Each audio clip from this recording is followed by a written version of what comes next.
नमस्कार, बहुत स्वागत है आपका। लंबे इंतजार के बाद मध्य प्रदेश लोक सेवा आयोग का परिणाम जारी हुआ। 2019 का परिणाम लंबे समय से चर्चा में था कि कब तक जारी होगा, और अब 2019 पीएससी का रिजल्ट जारी हुआ और विंध्य से एक बेटी ने कमाल किया और सतना जिले की नागौद से प्रिया पाठक ने फर्स्ट रैंक लाकर मध्य प्रदेश में विंध्य का नाम रोशन किया। हमारे साथ हैं प्रिया जी। पहले तो आपका बहुत स्वागत और बहुत शुभकामनाएं दूंगा। Thank you sir, thank you. मैं क्योंकि सबको बताना चाहूँगा कि 2020 पीएससी में भी आपका चयन हुआ था और अब 2019 का जब रिज़ल्ट जारी हुआ तो परिणाम में आप फर्स्ट रैंक आई हैं। कैसी ये जर्नी देखती हैं और इस सफलता में, क्योंकि आप पहले भी चयनित हो चुकी हैं, 2019 में अब फर्स्ट रैंक आई हैं, तो कैसी देखती हैं?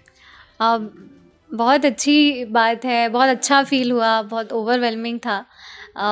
रैंक का आना तो वो एक अनएक्सपेक्टेड था, बिल्कुल भी एक्सपेक्ट नहीं किया था कि रैंक 1 आ जाएगा। सिलेक्शन के लिए बिल्कुल एक्सपेक्टेशंस थी कि सिलेक्शन होगा, लेकिन रैंक 1 बिल्कुल नहीं था, तो थोड़ा शॉकिंग था, सरप्राइजिंग था रैंक 1 का आना। क्योंकि 2020 में भी आपका जब चयन हो चुका है, आप डीएसपी चयनित हुई थी। अब एक सवाल ये उठता है कि चयन के बाद, क्योंकि फर्स्ट रैंक आई 2020 में भी चयन हुआ, तो कौन सी 2020 या 2019 चूज़ किसे करेंगी? सर एक्चुअली ये जो 2019 का एग्ज़ाम है वो पहला अटेम्प्ट था, और पहला जो अटेम्प्ट है उसका रिज़ल्ट बाद में आया है, लेकिन अटेम्प्ट तो पहला यही था 2019 का। 2020 का भी मैंने फिर एग्ज़ाम दिया, उसका जो रिज़ल्ट पहले आया तो उसमें डीएसपी सिलेक्ट हुई, वो भी बहुत खुशी की बात थी। पहला रिज़ल्ट था, बहुत टाइम के बाद रिज़ल्ट आया था, और अब भी मैं खुश हूँ, बहुत खुश हूँ कि अब भी रैंक 1 के साथ जो 2019 की जर्नी है वो ख़त्म हुई, तो अच्छा लग रहा है। प्रिया जी, जब से सिलेक्शन हुआ उसके बाद एक तस्वीर सोशल मीडिया पे वायरल हुई जिसपे सिद्धांत जोशी कौटिल्य अकेडमी के, तो क्या भूमिका देखती हैं कौटिल्य अकेडमी की इस सफलता में?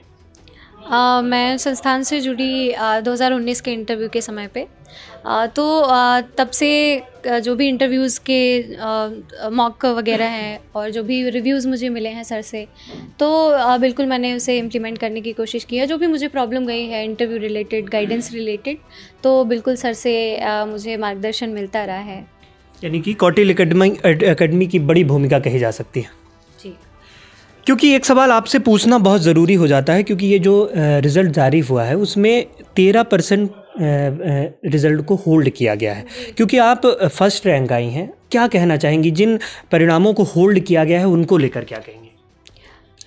परिणाम होल्ड किए गए हैं वो हाई कोर्ट में जो रिजर्वेशन का मैटर है, जब तक वो सुलझ नहीं जाता तब तक ये जो 87-13 का फॉर्मूला है, एक मिडिल ग्राउंड निकाला गया था, जो कि मुझे लगता है कि जैसे ही कुछ समय बाद ये 13% का भी जो है, जहाँ तक है, इशू रिजॉल्व हो जाएगा।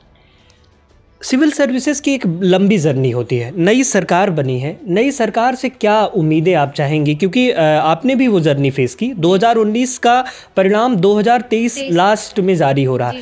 नई सरकार के साथ कौन सी उम्मीदें होंगी आपको और क्या कहना चाहेंगी? उम्मीदें यही हैं, अब तो सिलेक्शन हो गया है, अभी तक एस्पिरेंट ही थे, तो एज एन एस्पिरेंट भी मुझे ऐसा लगता है कि एम्प्लॉयमेंट जो है वो बहुत एक इशू है। तो जो भी एग्ज़ाम्स हैं वो प्रॉपर कंडक्ट हों, उनके प्रॉपर रिज़ल्ट आएँ और टाइमली रिज़ल्ट आएँ, ताकि जो यूथ है उनको ये फेस ना करना पड़े, अननेसेसरी डिलेज़ ना हों, और जो भी मैटर्स हैं वो जल्दी से जल्दी रिज़ॉल्व हों। तो बस मेरी यही उम्मीद है, ताकि युवा जो हैं उनकी उम्मीदें बनती रहें सरकार से, और वो आगे बढ़ते रहें और उन्हें रोज़गार प्राप्त होता रहे। महिला सशक्तिकरण की प्रदेश में बात होती है। आप भी एक महिला हैं और जो ये चयन हुआ जिसमें टॉप 10 में 7 महिलाएं हैं, महिला सशक्तिकरण को लेकर क्या काम करेंगी आने वाले समय में और क्या उम्मीदें करती हैं आप? अभी का जो रिज़ल्ट है वो निश्चित तौर पे बहुत प्राइड मोमेंट है, बहुत प्राउड मोमेंट है कि 10 में से 7 लड़कियों का सिलेक्शन हुआ है। तो बहुत अच्छा फ़ील होता है वुमेन एम्पावरमेंट की जब हम बात करते हैं, और सिविल सर्विसेज जैसे प्रेस्टीजियस एग्ज़ाम में 7 जो टॉप 10 में 7 गर्ल्स का होना एक अपने आप में ही बहुत बड़ी बात है, तो बहुत अच्छा फ़ील होता है। जहाँ तक है वुमेन एम्पावरमेंट में आगे बात काम करने की, तो निश्चित तौर पर बहुत सारे ऐसे इश्यूज़ हैं women related, women crime related और वुमेन की हेल्थ से रिलेटेड, उनके एजुकेशन से रिलेटेड। जैसे हम देखते हैं कि women health specially rural areas में हाइजीन को लेकर के उतना अवेयरनेस नहीं है, तो वो इंश्योर होना बहुत ज़रूरी है, क्योंकि हेल्थ अगर सही नहीं रहेगी तो एम्पावरमेंट का उतना वैल्यू नहीं है। उसके अलावा जो गर्ल एजुकेशन है, जैसे स्पेशली रूरल एरियाज़ में देखा जाए तो ड्रॉप आउट काफ़ी ज़्यादा हो जाते हैं, मिडिल स्कूल के बाद हो जाते हैं। हाँ, और हाई स्कूल, इवन अगर हायर एजुकेशन में भी परस्यू कर रही हैं तो एम्प्लॉयमेंट तक लड़कियां नहीं पहुंच पाती। तो आई थिंक ये बहुत ज़रूरी है कि वुमेन एम्पावरमेंट तब तक आई थिंक पॉसिबल नहीं है जब तक फाइनेंशियल इंडिपेंडेंस नहीं आती। तो इस सारे पक्षों पर मैं बिल्कुल विचार करूँगी। अंतिम सवाल आपसे करूँगा, क्योंकि सिविल सर्विसेज की लंबी जर्नी बहुत सारे बच्चे फेस करते हैं और अटेम्प्ट टू सुसाइड जैसे केसेस भी सामने आते हैं, क्योंकि 2019 का परिणाम 2023 में जारी होना एक बहुत दुर्भाग्यपूर्ण भी कहा जा सकता है, क्योंकि उससे पहले भी, उसके बाद आपका दूसरा चयन हो गया था। तो इस जर्नी को जो छात्र फेस करते हैं उनके लिए क्या कहना चाहेंगे?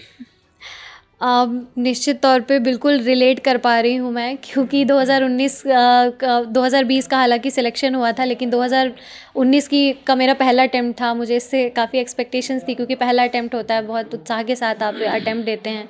तो मैं बिल्कुल रिलेट कर पाती हूँ कि बहुत लंबा टाइम वेट करना पड़ा। नोटिफिकेशन आया 2019 के लास्ट में, उसके बाद 2020 में एग्ज़ाम हुआ प्रीलिम्स का, उसके बाद 1 साल से ज़्यादा टाइम के बाद फिर मेंस हुआ, देन उसके बाद 1 साल बाद फिर इंटरव्यू हुआ, उसके कई महीनों बाद रिज़ल्ट आ रहा है। तो बहुत कम्बरसम है, बहुत टायरिंग प्रोसेस है।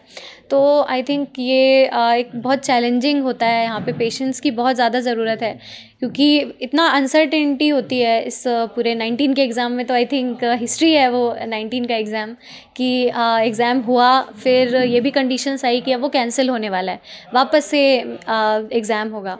तो ये सारी भी डिस्क्रिपेंसीज़ रही हैं 2019 के एग्ज़ाम में। तो आई थिंक अब वो सब रिज़ॉल्व हो गया है। तो आई थिंक सबके लिए, मतलब मैं सबको ही कॉन्ग्रेचुलेट करूँगी जो भी 2019 की प्रक्रिया से जूझे हैं। वो बहुत पेशेंस वाली जर्नी है। तो जो भी सिलेक्ट हुआ है, मैं सबको ही कॉन्ग्रेचुलेट करूँगी। तो ये थे हमारे साथ फर्स्ट रैंक पाने वाली प्रिया पाठक। स्पष्ट तौर पर कहना है कि ये जर्नी बहुत लंबी होती है, धैर्य की बहुत ज़रूरत होती है। जो भी छात्र सिविल सर्विसेज की तैयारी करते हैं वो धैर्य के साथ अपने धैर्य को ज़रूर बनाए रहें, और जिनके परिणाम होल्ड किए गए हैं उनको लेकर भी कहा कि माननीय उच्च न्यायालय के द्वारा जैसे ही इसका निर्णय होगा तो उनके भी परिणाम जारी होंगे। बहुत बहुत धन्यवाद।